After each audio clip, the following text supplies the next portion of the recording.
America জাহাজে হামলা চালালো ইরান। উত্তর উপসাগরীয় এলাকায় একটি মার্কিন পণ্যবাহী জাহাজ ট্যাঙ্কারে হামলা চালিয়েছে ইরান রেভলিউশনারি গার্ড। রয়টার্স সূত্রে এমনটাই জানা যাচ্ছে। ইরানি বাহিনীর দাবি, হামলার পরে আগুন ধরে গিয়েছে মার্কিন পণ্যবাহী জাহাজটিতে। বুধবারই ভারত মহাসাগরের বুকে ইরানের এক রণতরীতে হামলা চালায় আমেরিকার ডুবোজাহাজ। টর্পেডো ছুড়ে ধ্বংস করে দেওয়া হয় ইরানের ওই যুদ্ধজাহাজকে।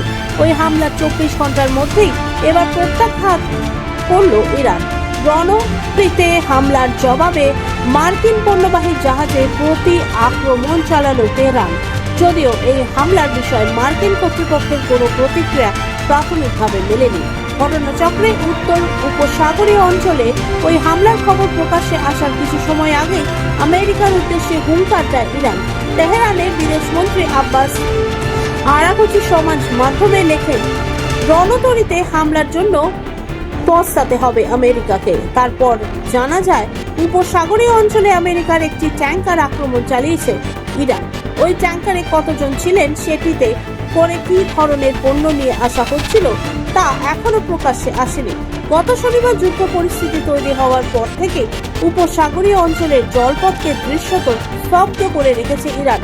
বন্ধ করে দিয়েছে বাণিজ্যিকভাবে অত্যন্ত গুরুত্বপূর্ণ সমুদ্রপথ হরমুজ প্রণালীকে।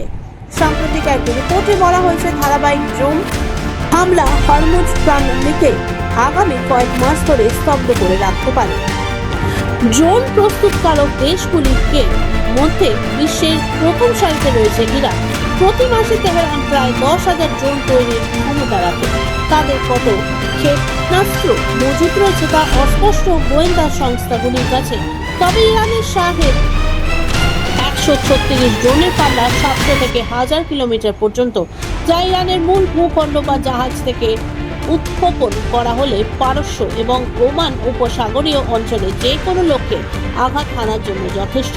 ইরানের রেভলিউশনারি গার্ড বুধবারই দাবি করেছে তারা হরমুজ প্রণালী সম্পূর্ণ দখল করে দিয়েছে।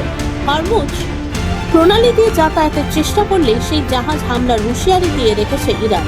ইতিমধ্যে বেশ কয়েকটি পণ্যবাহী জাহাজে হামলাও করেছে তারা। এবার আমেরিকার ট্যাঙ্কারও হামলা চালালো ইরান।